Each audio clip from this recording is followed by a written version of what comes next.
ಎಲ್ಲರಿಗೂ ನಮಸ್ಕಾರ. ಹಿಂದಿನ ಸಂಚಿಕೆಯಲ್ಲಿ ಭಗವದ್ಗೀತೆಯ ಬಗ್ಗೆ ಒಂದು ಪಕ್ಷಿ ನೋಟವನ್ನು ನೋಡ್ತಾ ಇದ್ವಿ. 18 ಅಧ್ಯಾಯಗಳು, 700 ಶ್ಲೋಕಗಳು, 2 ಸಂಭಾಷಣೆ, ಮುಖ್ಯವಾಗಿ ಪರಮಾತ್ಮ ಕೃಷ್ಣ ಮತ್ತು ಅರ್ಜುನ ಇವರಿಬ್ಬರ ಮಧ್ಯೆ. ಎರಡನೇದು ಒಂದು ಪುಟ್ಟದಾದ ಸಂಭಾಷಣೆ ಧೃತರಾಷ್ಟ್ರ ಮತ್ತು ಸಂಜಯ ಇವರಿಬ್ಬರದು. ಈಗ ಈ 700 ಶ್ಲೋಕಗಳು 18 ಅಧ್ಯಾಯಗಳಲ್ಲಿ ಯಾವ ರೀತಿ ಹಂಚಿ ಹೋಗಿವೆ ಮತ್ತು ಮೋಕ್ಷ ಸಾಧನೆಗೆ ಬಹಳ ಮುಖ್ಯವಾದ ಕರ್ಮಯೋಗ, ಜ್ಞಾನಯೋಗ ಮತ್ತು ಭಕ್ತಿಯೋಗ ಇವುಗಳ ಬಗ್ಗೆ ಒಂದು ಸಂಕ್ಷಿಪ್ತವಾದಂಥ ಮಾಹಿತಿ. ಅದು ಎಲ್ಲ ಅಧ್ಯಾಯಗಳಲ್ಲೂ ಕೂಡ ಒಂದೇ ಸಂಖ್ಯೆ ಇರೋದಿಲ್ಲ ಶ್ಲೋಕಗಳದ್ದು. ಅತಿ ಹೆಚ್ಚು ಶ್ಲೋಕಗಳನ್ನು ಹೊಂದಿರುವ ಅತಿ ಹೆಚ್ಚು ದೊಡ್ಡದಾದ ಅಧ್ಯಾಯ ಅಂದರೆ 18ನೇ ಅಧ್ಯಾಯ ಮೋಕ್ಷ ಸನ್ಯಾಸ ಯೋಗ, 78 ಶ್ಲೋಕಗಳು. ಅದಕ್ಕಿಂತ ಸ್ವಲ್ಪ ಚಿಕ್ಕದಾಗಿರೋದು ಎರಡನೇ ದೊಡ್ಡದಾದ ಅಧ್ಯಾಯ ಅಂದರೆ ಸಾಂಖ್ಯ ಯೋಗ, 2ನೇ ಅಧ್ಯಾಯ, 72 ಶ್ಲೋಕಗಳು. ಮತ್ತು ವಿಶ್ವರೂಪ ದರ್ಶನ ಯೋಗ 11ನೇ ಅಧ್ಯಾಯ ಅಂದರೆ ಅದು 55 ಶ್ಲೋಕಗಳು. ಮೊದಲನೇ ಅಧ್ಯಾಯ ಅರ್ಜುನ ವಿಷಾದ ಯೋಗ ಮತ್ತು 6 ಧ್ಯಾನ ಯೋಗ 47 ಶ್ಲೋಕಗಳು. 1 ಮತ್ತು 6 ಎರಡಕ್ಕೂ 47 ಶ್ಲೋಕಗಳು. ಅಂದರೆ ಮೋಕ್ಷ ಸನ್ಯಾಸ ಯೋಗ, ಸಾಂಖ್ಯ ಯೋಗ, ವಿಶ್ವರೂಪ ದರ್ಶನ ಯೋಗ, ಅರ್ಜುನ ವಿಷಾದ ಯೋಗ, ಧ್ಯಾನ ಯೋಗ. ಇದರಲ್ಲಿ ಕ್ರಮವಾಗಿ 78, 72, 55, 47, 47 ಶ್ಲೋಕಗಳಿರುತ್ತವೆ. ಇನ್ನೊಂದು ಕೊನೆಯಿಂದ ತಗೊಂಡ್ರೆ ಅತಿ ಹೆಚ್ಚು ಚಿಕ್ಕದಾದಂಥ ಅಧ್ಯಾಯ ಅಂದರೆ ಭಕ್ತಿಯೋಗ ಮತ್ತು ಪುರುಷೋತ್ತಮ ಯೋಗ. ಭಕ್ತಿಯೋಗ 20 ಶ್ಲೋಕಗಳು, ಪುರುಷೋತ್ತಮ ಯೋಗನೂ ಕೂಡ 20 ಶ್ಲೋಕಗಳು, 12 ಮತ್ತು 15. ಮತ್ತು 16ನೇ ಅಧ್ಯಾಯ ದೈವಾಸುರ ಸಂಪದ್ ವಿಭಾಗ ಯೋಗ 24 ಶ್ಲೋಕಗಳು. ಮತ್ತು ಗುಣತ್ರಯ ವಿಭಾಗ ಯೋಗ 14ನೇದು, ಅದು 27 ಶ್ಲೋಕಗಳು. ಮತ್ತು 8ನೇ ಅಧ್ಯಾಯ ಮತ್ತು 17ನೇ ಅಧ್ಯಾಯ, 8, 17 ಅಂದರೆ ಅಕ್ಷರ ಬ್ರಹ್ಮಯೋಗ ಮತ್ತು ಶ್ರದ್ಧಾತ್ರಯ ವಿಭಾಗ ಯೋಗ. ಇವೆರಡು 28, 28 ಶ್ಲೋಕಗಳು. ಅಂದರೆ ಅತಿ ಕಮ್ಮಿ ಇರೋದು ಅಂತ ಹೇಳಿದ್ರೆ ಭಕ್ತಿಯೋಗ, ಪುರುಷೋತ್ತಮ ಯೋಗ, ದೈವಾಸುರ ಸಂಪದ್ ವಿಭಾಗ ಯೋಗ, ಗುಣತ್ರಯ ವಿಭಾಗ ಯೋಗ, ಅಕ್ಷರ ಬ್ರಹ್ಮಯೋಗ, ಶ್ರದ್ಧಾತ್ರಯ ವಿಭಾಗ ಯೋಗ. ಇದರಲ್ಲಿ 20, 20, 24, 27, 28, 28. ಇನ್ನು ಮಧ್ಯೆ ಬೇರೆ ಬೇರೆದು 30, 42, 34 ಇವೆಲ್ಲ ಬೇರೆ ಇರುತ್ತೆ. ಅದು ಅಭ್ಯಾಸ ಮಾಡೋಣ. ನಾವು ತಿಳ್ಕೋಬೇಕಾಗಿರೋ ವಿಷಯ ಏನು ಅಂದರೆ ಈ ಸಮನಾಗಿ ಹಂಚಿಲ್ಲ ಈ ಶ್ಲೋಕಗಳು. ಕೆಲವು ದೊಡ್ಡದಾಗಿರುತ್ತೆ, ಕೆಲವು ಚಿಕ್ಕದಾಗಿರುತ್ತೆ. ಬಹಳ ದೊಡ್ಡದು ಅಂದರೆ 78 ಶ್ಲೋಕ ಮೋಕ್ಷ ಸನ್ಯಾಸ ಯೋಗ, ಬಹಳ ಚಿಕ್ಕದು ಅಂದರೆ ಭಕ್ತಿ ಯೋಗ, ಪುರುಷೋತ್ತಮ ಯೋಗ 20 ಶ್ಲೋಕ. ಇದು ಶ್ಲೋಕಗಳ ಒಂದು ಡಿಸ್ಟ್ರಿಬ್ಯೂಷನ್, ಹಂಚಿಕೆ ಹೇಗಿದೆ ಅಂತ. ಈಗ ಮುಖ್ಯವಾಗಿ ಮೋಕ್ಷಕ್ಕೆ ಸಾಧನೆಯಾದಂಥ ಕರ್ಮಯೋಗ, ಜ್ಞಾನಯೋಗ, ಭಕ್ತಿಯೋಗ ಇವುಗಳ ಬಗ್ಗೆ ಒಂದು ಸಂಕ್ಷಿಪ್ತವಾದ ಮಾಹಿತಿ. ಯೋಗ ಅಂದ್ರೇನು?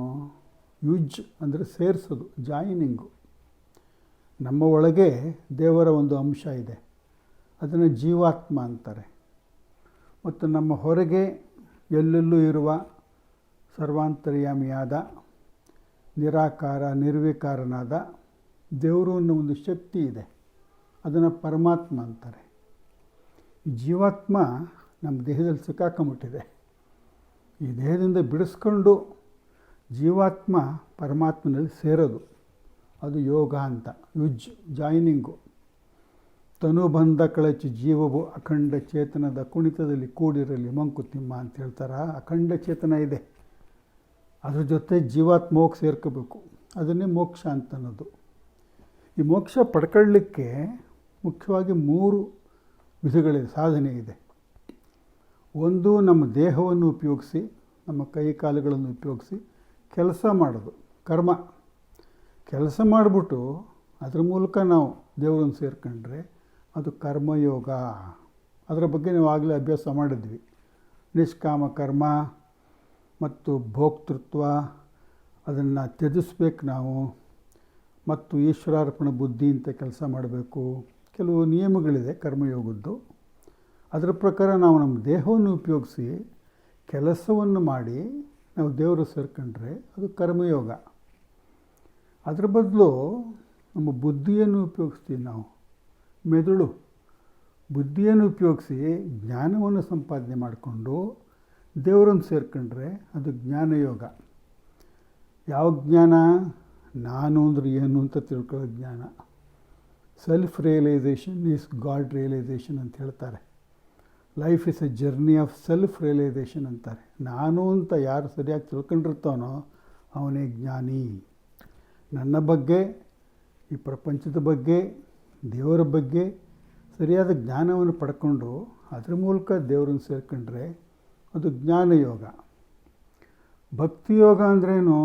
ಭಕ್ತಿ ಅಂದರೆ ಭಾವನೆ, ಮನಸ್ಸು, ಹೃದಯಕ್ಕೆ ಸಂಬಂಧಪಟ್ಟಿದ್ದು. ಅದು ಅಂದರೆ ಪ್ರೀತಿ. ದೇವರಲ್ಲಿ ನಮಗೆ ಅನನ್ಯವಾದ, ಪರಿಶುದ್ಧವಾದ, ಪರಿಪೂರ್ಣವಾದ, ತ್ರಿಕರಣಪೂರ್ವಕವಾದ, ತ್ರಿಕರಣ ಅಂದರೆ ಕಾಯ ವಾಚ ಮನಸ್ಸ, ದೇವರಲ್ಲಿ ಪ್ರೀತಿ ಇದ್ದರೆ ಅದು ಭಕ್ತಿಯೋಗ.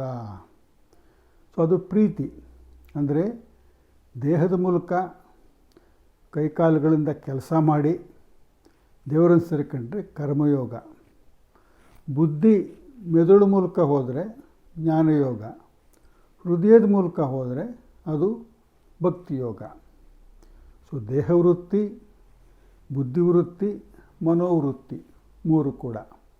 ಅಂದರೆ ಯಾರ್ಯಾರಿಗೆ ಯಾವ್ಯಾವುದು ಮಾಡಲಿಕ್ಕೆ ಶಕ್ತಿ ಇದೆಯೋ ಅದನ್ನು ಅವರು ಹೆಚ್ಚಾಗಿ ಮಾಡಬೇಕು. ಎಲ್ಲರೂ ಕೂಡ 3 ಮಾಡಬೇಕಾಗತ್ತೆ. ಬರೀ ಜ್ಞಾನಯೋಗ ಮಾತ್ರ ಮಾಡ್ತೀನಿ, ಬರೀ ಕರ್ಮಯೋಗ ಅಂತಲ್ಲ, 3 ಮಾಡಬೇಕಾಗತ್ತೆ. ಅಂದರೆ ಬೇರೆ ಬೇರೆ ಪ್ರಮಾಣದಲ್ಲಿ ಮಾಡಬೇಕಾಗತ್ತೆ. ಉದಾಹರಣೆಗೆ ರೈತ ಇದ್ದಾನೆ, ಅವನಿಗೆ ದೇಹ ಬಲಿಷ್ಠವಾಗಿದೆ. ಅಷ್ಟೆಲ್ಲ ಜೀವಾತ್ಮ ಪರಮಾತ್ಮ ಅದೆಲ್ಲ ಜ್ಞಾನ ಪಡ್ಕೊಳ್ಳೋಕೆ ಅವ್ನಿಗೆ ಟೈಮೂ ಇಲ್ಲ. ಭಕ್ತಿ, ದೇವಸ್ಥಾನ ಹೋಗೋದು, ಪೂಜೆ ಮಾಡೋದು ಅಷ್ಟು ಟೈಮೂ ಇಲ್ಲ ಅವನಿಗೆ. ಬರೀ ಕೆಲಸ ಮಾಡ್ತಾನೆ ಹೊಲದಲ್ಲಿ, ಪ್ರಪಂಚಕ್ಕೆ ಅನ್ನ ಕೊಡ್ತಾನೆ. ಅವನು ಕರ್ಮಯೋಗಿ. ಅವನು ಮನೆಯಿಂದ ಬೆಳಗ್ಗೆ ಹೊರಗೆ ಬಂದ ತಕ್ಷಣ ಸೂರ್ಯನಿಗೊಂದು ನಮಸ್ಕಾರ ಮಾಡಿಬಿಡ್ತಾನೆ. ಅದೇ ಅವನಿಗೆ ಭಕ್ತಿಯೋಗ ಅಷ್ಟೇ. ಜ್ಞಾನ ಜಾಸ್ತಿ ಪಡ್ಕೊಳ್ಳೋಕೆ ಹೋಗಲ್ಲ ಜೀವನದ ಬಗ್ಗೆ, ದೇವರ ಬಗ್ಗೆ. ಮುಖ್ಯವಾಗಿ ಅವನು ಕರ್ಮ ಮಾಡ್ತಾನೆ, ಅವನು ಕರ್ಮಯೋಗಿ. ಇನ್ನು ಕೆಲವರು ಇದ್ದಾರೆ, ಅಷ್ಟೊಂದು ಬಲಿಷ್ಠವಾಗಿಲ್ಲ ದೇಹ, ಬುದ್ಧಿಯೂ ಅಷ್ಟೊಂದಿಲ್ಲ. ಅವರು ಭಕ್ತಿ, ಪೂಜೆ ಮಾಡೋದು, ದೇವರನ್ನ ಪ್ರೀತಿ ಮಾಡೋದು ಅಂದರೆ ಬಹಳ ಸುಲಭವಾದ ಕೆಲಸ ಅದು. ಭಕ್ತಿಯೋಗ ಬಹಳ ಸುಲಭ. ಹಾಗೆ ನೋಡಿದ್ರೆ 100ಕ್ಕೆ 70-75 ಜನ ಭಕ್ತಿಯೋಗನೇ ಮಾಡ್ತಾರೆ. ಭಕ್ತಿಯೋಗ ಬಹಳ ಸುಲಭ. ದೇವರನ್ನ ಪ್ರೀತಿ ಮಾಡೋದು ಅಷ್ಟೇ, ಅದು ಬಹಳ ಜನ ಮಾಡ್ತಾರೆ. ಮತ್ತು ಜ್ಞಾನಯೋಗ ಅಂದರೆ ಪಂಡಿತರು, ವಿದ್ವಾಂಸರು, ಉಪನಿಷತ್ತು, ಗೀತೆ ಅದೆಲ್ಲ ಅಭ್ಯಾಸ ಮಾಡಿರೋರು, ಬ್ರಹ್ಮಜ್ಞಾನಿಗಳಾದವರು ಅಥವಾ ಬ್ರಹ್ಮಜ್ಞಾನಿ ಆಗಬೇಕು ಅಂತ ಮುಮುಕ್ಷುಗಳು ಆಸೆ ಪಡ್ತಿರೋರು, ಅವರು ಮೇಯ್ನ್ಲಿ ಬುದ್ಧಿ, ಬ್ರೈನು, ಮೆದುಳು ಉಪಯೋಗಿಸ್ತಾರೆ, ಅವ್ರು ಹೋಗ್ತಾರೆ. ಅಂದರೆ 3 ಸಾಮಾನ್ಯ ಜನರು ಮಾಡ್ಬೋದು. ಇವಾಗ ನಾನು ಮಾಡೋ ಕೆಲಸದಲ್ಲೇ ನಾನು ದೇವರನ್ನು ಕಂಡ್ರೆ, ನನ್ನ ವೃತ್ತಿಯೇ ದೇವರು, ನನ್ನ ಕೆಲಸವೇ ಪೂಜೆ, ನನ್ನ ಸಂಬಳವೇ ಪ್ರಸಾದ ಅಂತ ನಾನಿದ್ದರೆ ಅದು ಕರ್ಮಯೋಗ. ನಾನು ಆಫೀಸಲ್ಲಿ ಕೆಲಸ ಮಾಡಿದ್ರೆ ಕರ್ಮಯೋಗ ಮಾಡ್ತೀನಿ. ದೇವಸ್ಥಾನಕ್ಕೆ ಹೋಗಿ ಪೂಜೆ ಮಾಡಿದ್ರೆ, ಮನೆಯಲ್ಲಿ ದೇವ್ರ ಮೇಲೆ ಪೂಜೆ ಮಾಡಿದ್ರೆ ಭಕ್ತಿಯೋಗ ಮಾಡ್ತೀನಿ. ದೇವ್ರ ಬಗ್ಗೆ ಏನಾದ್ರು ಶಾಸ್ತ್ರ ಓದೋದು, ಸರ್ವಜ್ಞನ ವಚನ, ಬಸವಣ್ಣ ವಚನ ಅಥವಾ ಪುರಂದರದಾಸ ಇದು ಏನಾದ್ರು ಓದಿ ಜ್ಞಾನ ಸಂಪಾದನೆ ಮಾಡಿದ್ರೆ ಅದು ಜ್ಞಾನ ಆಗುತ್ತೆ. ನಮ್ಮ ಬಗ್ಗೆ ಏನು ಅಂತ ತಿಳ್ಕೊಂಡ್ರೆ ಅದು ಜ್ಞಾನಿ ಆಗುತ್ತೆ. ಸೊ 3 ಕೂಡ 3 ಜನರು ಮಾಡ್ಬೋದು. ಅದು ಒಂದು ನಾವು ತಿಳ್ಕೋಬೇಕು, ಕರ್ಮಯೋಗ, ಜ್ಞಾನಯೋಗ ಮತ್ತು ಭಕ್ತಿಯೋಗ ಇವು 3ರ ಉದ್ದೇಶ ಒಂದೇನೇ. ಯಾವ ರೀತಿ ಅಂದರೆ, ಡಿ ವಿ ಜಿಯವರು ಜೀವನ ಧರ್ಮ ಯೋಗದಲ್ಲಿ ಒಂದು ಒಳ್ಳೆಯ ಉದಾಹರಣೆ ಕೊಡ್ತಾರೆ ನೋಡಿ. ಉದಾಹರಣೆ ಕೊಡೋದ್ರಲ್ಲಿ ಡಿ ವಿ ಜಿಯವ್ರನ್ನ ಮೀರ್ಸೋಕ್ಕೆ ಯಾರಿಗೂ ಆಗೋದಿಲ್ಲ. ಮುಂಚೆ ಎಲ್ಲ ಸೌದೆ ಒಲೆ ಅಂತ ಇರ್ತಾಯಿತ್ತು. ಇವಾಗೆಲ್ಲ ಗ್ಯಾಸು LPG ಗ್ಯಾಸ್ ಬಂದ್ಬಿಟ್ಟಿದೆ. ಮುಂಚೆ ಸೌದೆ ಒಲೆ ಇರ್ತಾಯಿತ್ತು. ಸೌದೆ ಒಲೆ ಅಂದರೆ ಯು ಆಕಾರದಲ್ಲಿ ಇರ್ತಾಯಿತ್ತು. ಸೌದೆ ಹಾಕ್ಬಿಟ್ಟು ಅಡುಗೆ ಮಾಡ್ತಾಯಿದ್ರು. ಸೌದೆ ಒಲೆ ಮೇಲೆ 3 ಕುಪ್ಪೆ ಇರ್ತಾಯಿತ್ತು. ಹಿಂದ್ಗಡೆ ಮಧ್ಯದಲ್ಲಿ ಒಂದು ಕುಪ್ಪೆ ಮತ್ತು ಸೈಡಲ್ಲಿ 2 ಕುಪ್ಪೆ ಇರ್ತಾಯಿತ್ತು. ಇವಾಗ ಆಟೋದಲ್ಲಿ 3 ಚಕ್ರ ಇರುತ್ತಲ್ಲ, ಆ ಥರ ಹಿಂದೆ ಒಂದು ಕುಪ್ಪೆ ಸ್ವಲ್ಪ ಪ್ರೊಜೆಕ್ಷನ್ ಮೇಲೆ ಬಂದಿರೋದು. ಹಿಂದ್ಗಡೆ ಒಂದು ಕುಪ್ಪೆ, ಸೈಡಲ್ಲಿ 2 ಕುಪ್ಪೆ ಇರ್ತಾಯಿತ್ತು. ಕುಪ್ಪೆ ಇರೋ ಉದ್ದೇಶ ಏನು? ನಾವು ಒಲೆ ಮೇಲೆ ಪಾತ್ರೆ ಇಟ್ಟರೆ ಆ ಒಲೆಗೂ ಪಾತ್ರೆಗೂ ಮತ್ತು ಸ್ವಲ್ಪ ಜಾಗ ಗ್ಯಾಪ್ ಆಗಬೇಕು. ಅದ್ರ ಮೂಲಕ ಹೊಗೆ ಹೊರಗೆ ಹೋಗಬೇಕು. ಅವಾಗ ಚೆನ್ನಾಗಿ ಸೌದೆ ಉರಿಯುತ್ತೆ. ಸೊ 3 ಕುಪ್ಪೆಗಳ ಉದ್ದೇಶ ಏನು? ಈ ಹೊಗೆ ಹೊರಗಡೆ ಹೋಗಲಿ, ಸೌದೆ ಚೆನ್ನಾಗಿ ಉರಿಲಿ, ಅಡುಗೆ ಆಗಲಿ ಅನ್ನೋ ಉದ್ದೇಶದಿಂದ 3 ಕುಪ್ಪೆ ಇಡ್ತಾಯಿದ್ರು ಒಲೆ ಮೇಲೆ. ಈ ಕರ್ಮಯೋಗ, ಜ್ಞಾನಯೋಗ ಮತ್ತು ಭಕ್ತಿಯೋಗ ಈ ಸೌದೆ ಒಲೆ ಮೇಲಿರೋ 3 ಕುಪ್ಪೆ ಥರ. ಅದ್ರ ಉದ್ದೇಶ ಏನು? 3 ಉದ್ದೇಶನೂ ಕೂಡ ಮೋಕ್ಷಕ್ಕೆ ಸಹಾಯ ಮಾಡೋದು, ಮೋಕ್ಷ ಸಾಧನೆಗಳು. ಆ ರೀತಿ 3 ಕೂಡ ಅಂದರೆ ಕರ್ಮಯೋಗ, ಜ್ಞಾನಯೋಗ ಮತ್ತು ಭಕ್ತಿಯೋಗ ನೋಡೋದಕ್ಕೆ ಬೇರೆ ಬೇರೆ ಥರ ಕಂಡ್ರೆ ವಿಚಾರಾತ್ಮಕವಾಗಿ ಬೇರೆ ಇದ್ದರೂ ಕೂಡ ಉದ್ದೇಶಾತ್ಮಕವಾಗಿ ಒಂದೇ. 3 ಉದ್ದೇಶನೂ ಕೂಡ ದೇವರನ್ನು ಸೇರ್ಕೊಳ್ಳೋದೇ. ಅದೊಂದು ಸ್ಪಷ್ಟವಾಗಿರಬೇಕು. ಮತ್ತು ಸಾಮಾನ್ಯವಾಗಿ ಅರ್ಜುನ ಅವಾಗವಾಗ ಕೇಳ್ತಾ ಇರ್ತಾನೆ ಕೃಷ್ಣನ್ನ, ಕರ್ಮಯೋಗ ಮುಖ್ಯನೋ ಜ್ಞಾನಯೋಗ ಮುಖ್ಯನೋ? ಇವನಿಗೆ ಜ್ಞಾನ ಪಡ್ಕೊಂಡು ಆರಾಮಾಗಿ ಹೋಗ್ಬೋಣ, ಯುದ್ಧ ಮಾಡೋದು ಬೇಡ ಅಂತ. ಅದಕ್ಕೆ ಆದಷ್ಟು ಜ್ಞಾನದ ಕಡೆಗೆ ವಾಲ್ತಾ ಇರುತ್ತೆ ಅವನ ಮನಸ್ಸು. ಯುದ್ಧ ಮಾಡೋದು ಕರ್ಮ ತಾನೇ ಕೆಲಸ, ಅದು ಬೇಡ ಅಂತವನು. ಅದಕ್ಕೆ ಯಾಗಾರ ಮಾಡಿಬಿಟ್ಟು ಜ್ಞಾನ ಮುಖ್ಯ ಅಂತ ಹೇಳಿಸ್ಬೋಣ ಅಂತ ಯುದ್ಧ ಬಿಟ್ಬಿಟ್ಟು ಹೋಗ್ಬೋಣ ಅಂತ ಅವನು ಪದೇ ಪದೇ ಕ್ವಶನ್ ಕೇಳ್ತಿರ್ತಾನೆ. ಕರ್ಮಯೋಗ ಮುಖ್ಯನೋ ಜ್ಞಾನಯೋಗ ಮುಖ್ಯನೋ ಅಂತ ಕೇಳ್ತಿರ್ತಾನೆ. ಸೊ ಈ ಕರ್ಮಯೋಗ ಮತ್ತು ಜ್ಞಾನಯೋಗದ ಬಗ್ಗೆ ಸ್ಪಷ್ಟವಾದ ಒಂದು ಡಿಫ್ರೆನ್ಸ್ ನಮ್ಗೆ ಗೊತ್ತಿರಬೇಕು. ಅದು ಏನು ಅಂದರೆ, ಕರ್ಮಯೋಗ ಬಹಿರಂಗ ಸಾಧನ, ಜ್ಞಾನಯೋಗ ಅಂತರಂಗ ಸಾಧನ, ಮೆದುಳಿಗೆ ಸಂಬಂಧಪಟ್ಟಿದ್ದು, ಇದು ದೇಹಕ್ಕೆ ಸಂಬಂಧಪಟ್ಟದ್ದು. ಮತ್ತು ಎರಡೂ ಬೇಕು ನಮಗೆ. ಕರ್ಮಯೋಗ ಜ್ಞಾನಯೋಗ ಎರಡೂ ಅವಶ್ಯಕವಾಗಿ ಬೇಕೇ ಬೇಕು. ಕರ್ಮಯೋಗದಿಂದ ಏನಾಗುತ್ತೆ? ಚಿತ್ತಶುದ್ಧಿ ಆಗುತ್ತೆ. ಮನಸ್ಸು ಕಲ್ಮಶಗಳು, ಕಾಮ, ಕ್ರೋಧ, ಲೋಭ, ಮೋಹ, ಮದ, ಮಾತ್ಸರ್ಯ, ದುರಾಸೆ, ದುರ್ಬುದ್ಧಿ, ದ್ವೇಷ, ಅಸೂಯೆ, ಕೋಪ, ಇವೆಲ್ಲ ಕಲ್ಮಶಗಳು, ಮನಸ್ಸಿನ ಕಲ್ಮಶಗಳು. ಈ ಕಲ್ಮಶಗಳು ಹೋಗಿ ಮನಸ್ಸು ತಿಳಿಯಾಗೋದಕ್ಕೆ, ಚಿತ್ತಶುದ್ಧಿ ಆಗೋಕ್ಕೆ ಕರ್ಮಯೋಗದಿಂದ ಸಹಾಯ. ಕರ್ಮಯೋಗ ಮೀನ್ಸ್ ನಿಷ್ಕಾಮ ಕರ್ಮ. ಸೊ ನೀವು ಕಾಮ ತೆಗೆದಾಕ್ಬಿಟ್ರೆ ಎಲ್ಲ ಶುದ್ಧಿ ಆಗುತ್ತೆ. ಸೊ ಮುಖ್ಯವಾಗಿ ನಾವು ತಿಳ್ಕೋಬೇಕಾದ್ದು ಕರ್ಮಯೋಗದ ಉದ್ದೇಶ ಚಿತ್ತಶುದ್ಧಿ ಅಷ್ಟೇನೇ. ಚಿತ್ತಶುದ್ಧಿ. ನಮಗೆ ಮೋಕ್ಷ ಆಗೋದು ಜ್ಞಾನಯೋಗದಿಂದ, ಮೋಕ್ಷ ಪ್ರಾಪ್ತಿ ಜ್ಞಾನಯೋಗದಿಂದ. ಜ್ಞಾನಯೋಗನ ಹೇಗೆ ಮಾಡಬೇಕು ಅಂದರೆ, ಇದರುತ್ತೆ ನಿಧಿಧ್ಯಾಸನ, ಶ್ರವಣ ಮನನ ನಿಧಿಧ್ಯಾಸನ ಅಂತ. ಅದನ್ನು ಆಮೇಲೆ ಅಭ್ಯಾಸ ಮಾಡೋಣ. ಅಂದರೆ ಈ ಜ್ಞಾನಯೋಗಕ್ಕೆ ಅರ್ಹತೆ ಬರೋದು ಚಿತ್ತಶುದ್ಧಿಯಿಂದ. ಕರ್ಮಯೋಗದಿಂದ ಚಿತ್ತಶುದ್ಧಿ ಮಾಡ್ಕೋಬೇಕು. ಚಿತ್ತಶುದ್ಧಿ ಅಂದರೆ ಜ್ಞಾನಕ್ಕೆ ಅರ್ಹತೆ, ಎಸೆನ್ಷಿಯಲ್ ಪ್ರಿರಿಕ್ವಿಸಿಟ್, ಪೂರ್ವ ಸಿದ್ಧತೆ ಮಾಡಿಕೊಂಡು ಜ್ಞಾನ ಸಂಪಾದನೆ ಮಾಡಿಕೊಂಡು ಅದರ ಮೂಲಕ ಮೋಕ್ಷವನ್ನು ಸೇರಿಕೊಳ್ಬೇಕು. ಅಂದರೆ ಕರ್ಮಯೋಗ ಜ್ಞಾನಯೋಗಕ್ಕೆ ಪೂರ್ವ ಸಿದ್ಧತೆ. ಕರ್ಮಯೋಗನೂ ಬೇಕು ನಮಗೆ, ಜ್ಞಾನಯೋಗ ಇಲ್ಲದೆ ಮೋಕ್ಷ ಪ್ರಾಪ್ತಿ ಇಂಪಾಸಿಬಲ್ಲು. ಮೋಕ್ಷಕ್ಕೆ ಜ್ಞಾನಯೋಗ ಬೇಕೇ ಬೇಕು. ಇನ್ನೊಂದು ಇಷ್ಟಾಗತ್ತೆ. ಇವಾಗ ಯಾವ ರೀತಿ ಅಂದರೆ, primary school important, middle school important ಅಂತ ಕೇಳಿದಾಗೆ ಎರಡೂ ಇಂಪಾರ್ಟೆಂಟು. ಮೊದಲು ಪ್ರೈಮರಿ ಸ್ಕೂಲ್ಗೆ ಹೋಗಿ ಪಾಸ್ ಮಾಡಿದ್ರೆ ಮಿಡ್ಲ್ ಸ್ಕೂಲ್ಗೆ ಅರ್ಹತೆ ಬರುತ್ತೆ. ಮಿಡ್ಲ್ ಸ್ಕೂಲ್ ಬೇಕು. ಪ್ರೈಮರಿ ಸ್ಕೂಲ್ ಇಲ್ಲದೆ ಹೋದರೆ ಮಿಡ್ಲ್ ಸ್ಕೂಲ್ ಅಸಾಧ್ಯ. ಮಿಡ್ಲ್ ಸ್ಕೂಲ್ ಇಲ್ಲದೆ ಹೋದರೆ ಪ್ರೈಮರಿ ಸ್ಕೂಲ್ ಅಪೂರ್ಣ ಆಗುತ್ತೆ. ಅದೇ ರೀತಿ ಕರ್ಮಯೋಗ ಪ್ರೈಮರಿ ಸ್ಕೂಲು, ಜ್ಞಾನಯೋಗ ಮಿಡ್ಲ್ ಸ್ಕೂಲು. ಅಂದರೆ jnana yoga is impossible without karma yoga, and karma yoga is incomplete without jnana yoga. Both are important. ಎರಡೂ ಬೇಕು ನಮಗೆ. ಇಷ್ಟು ಸ್ಪಷ್ಟವಾಗಿ ನಾವು ತಿಳ್ಕೋಬೇಕು. ಸೊ ಇವಾಗ ಕರ್ಮಯೋಗ, ಭಕ್ತಿಯೋಗ ಮತ್ತು ಜ್ಞಾನಯೋಗ. ಇನ್ನೊಂದು ಉದಾಹರಣೆ ಕೊಡ್ತಾರೆ. ಒಂದು ಬೆಟ್ಟದ ಮೇಲೊಂದು ದೇವಸ್ಥಾನ ಇದೆ, ದೇವಸ್ಥಾನಕ್ಕೆ ಹೋಗಬೇಕು. 3 ವಿಧಾನಗಳಿವೆ. ಕೆಲವರು ಶಕ್ತಿ ಇರೋರು ಮೆಟ್ಲತ್ಕೊಂಡು ಹೋಗ್ತಾರೆ, ಅದು ಕರ್ಮಯೋಗದ ಥರ. ಭಾಳ ಸುಲಭವಾಗಿರೋದು ಬೇಕು ಅಂತ ಹೇಳಿದ್ರೆ ಕಾರಲ್ಲಿ ಹೋಗ್ಬಿಡ್ತಾರೆ ರೋಡಲ್ಲಿ, ಅದು ಭಾಳ ಸುಲಭ, ಭಕ್ತಿಯೋಗದ ಥರ. ಇನ್ನು ಕೆಲವರು ಇನ್ನೂ ಕಷ್ಟವಾದ ಮೆಥಡ್ನೇ ಫಾಲೋ ಮಾಡ್ತಾರೆ, ಟ್ರೆಕ್ಕಿಂಗು. ಅವ್ರು ಮೆಟ್ಲು ಬೇಕಾಗಿಲ್ಲ, ರಸ್ತೆನೂ ಬೇಕಾಗಿಲ್ಲ, ಹೆಂಗೆ ಬಂದರೆ ಅಲ್ಲಿಂದ ಹೋಗ್ತಿರ್ತಾರೆ. ಕಲ್ಲು ಮುಳ್ಳು ಚುಚ್ಚಿಸ್ಕೊಂಡು, ಹಾವು ಚೋಳು ಪಾಸಿಬಿಲಿಟೀಸ್ ಇರುತ್ತೆ, ಆದರೂ ಕಷ್ಟಪಟ್ಕೊಂಡು ಟ್ರೆಕ್ಕಿಂಗ್ ಮಾಡ್ತಾರೆ ಅವರು. ಮೆಟ್ಲು ಬೇಡ ಅವ್ರಿಗೆ, ರೋಡು ಬೇಡ. ಸೊ ಭಾಳ ಕಷ್ಟವಾದ್ದು ಅಂದರೆ ಜ್ಞಾನಯೋಗ. ಈ ಮೆಟ್ಲದ್ದು, ಈ ಟ್ರೆಕ್ಕಿಂಗು, ರಸ್ತೆಲಿ ಹೋಗೋದು, ಎಲ್ಲ ದೇವಸ್ಥಾನಕ್ಕೆ ಹೋಗೋದೇನೆ ಉದ್ದೇಶ ಒಂದೇ ರೀತಿ. ಯಾರ್ಯಾರಿಗೆ ಯಾವುದನ್ನು ಹೆಚ್ಚು ಮಾಡೋಕ್ಕೆ ಶಕ್ತಿ ಇರುತ್ತೋ ಅದನ್ನು ಅವರು ಮಾಡ್ತಾರೆ. ಇದಾಯಿತು. ಇದೆಲ್ಲದಕ್ಕಿಂತ ಬಹಳ ಬಹಳ ಬಹಳ ಮುಖ್ಯವಾದ ವಿಷಯ ಇನ್ನೊಂದಿದೆ. ಅದೇನು ಅಂದರೆ, ಈ ಬರೀ ಕರ್ಮಯೋಗ, ಭಕ್ತಿಯೋಗ, ಜ್ಞಾನಯೋಗದಿಂದ ಏನೂ ಪ್ರಯೋಜನ ಆಗೋದಿಲ್ಲ. ಇದರಿಂದ ಪ್ರಯೋಜನ ಆಗಬೇಕು ಅಂದರೆ 4ನೇದು ಬಹುಮುಖ್ಯವಾಗಿರೋದು ಇನ್ನೊಂದಿದೆ. ಅದನ್ನು ಪ್ರತಿಯೊಬ್ಬರೂ ಮಾಡಲೇಬೇಕು. ಅದಿಲ್ಲದೆ ಹೋದರೆ ಭಗವದ್ಗೀತೆಯಿಂದ ನಿಮಗೇನು ಪ್ರಯೋಜನ ಆಗೋದಿಲ್ಲ. ಅದೇನದು? ಧ್ಯಾನಯೋಗ. ಧ್ಯಾನಯೋಗ ಪ್ರತಿಯೊಬ್ಬರೂ ಮಾಡಬೇಕು. ಧ್ಯಾನಯೋಗ ಮಾಡಲಿಲ್ಲ ಅಂದರೆ ಭಗವದ್ಗೀತೆಯಿಂದ ಪ್ರಯೋಜನ ಪಟ್ಕೊಳ್ಳೋಕ್ಕೆ ಸಾಧ್ಯವಿಲ್ಲ. ಸ್ಪಷ್ಟವಾಗಿ ಹೇಳ್ಬಿಟ್ಟಿದ್ದಾರೆ ಡಿ ವಿ ಜಿಯವರು. ಧ್ಯಾನಯೋಗವಿಲ್ಲದೆ ಭಗವದ್ಗೀತೆಯಿಂದ ಯಾವ ಪ್ರಯೋಜನವೂ ಆಗೋದಿಲ್ಲ. ಯಾಕಾಗಲ್ಲ ಅಂದರೆ ನೋಡಿ, ಇನ್ನೊಂದು ಕರ್ಮಯೋಗ ಮತ್ತು ಈ ಭಕ್ತಿಯೋಗ ಇವೆಲ್ಲ ಧ್ಯಾನಯೋಗದಲ್ಲಿ ಸೇರ್ಕೊಂಡ್ಬಿಡುತ್ತವೆ.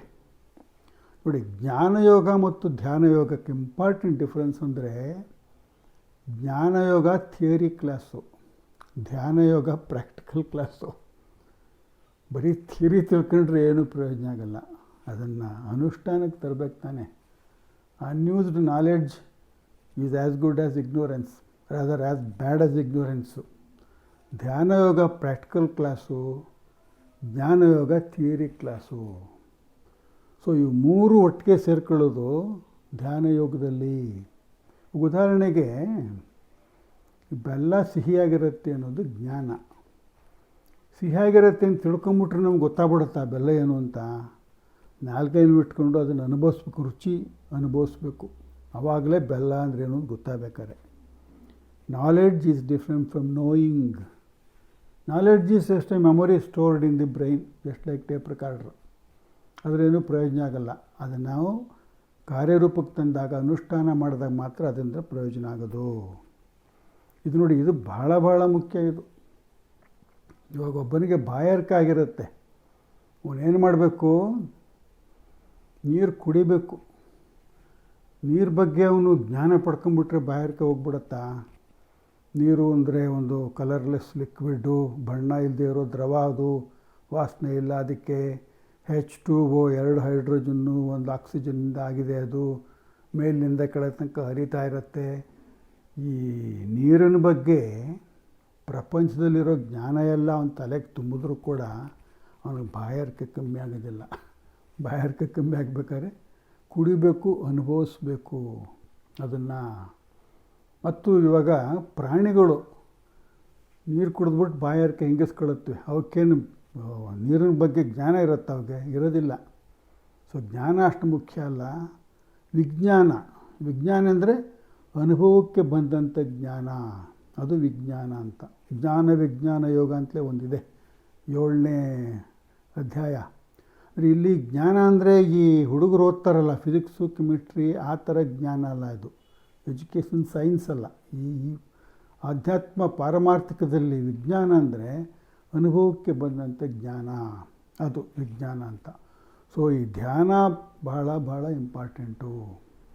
ಯಾಕೆಂದರೆ ಬರೀ ನೀವು ಜ್ಞಾನ ತುಂಬಿಕೊಂಡಿದ್ದು ಅದನ್ನು ನೀವು ಅನುಷ್ಠಾನಕ್ಕೆ ತರದೆ ಹೋದರೆ ನಿಮ್ಗೆ ಎಷ್ಟು ಪ್ರಯೋಜನ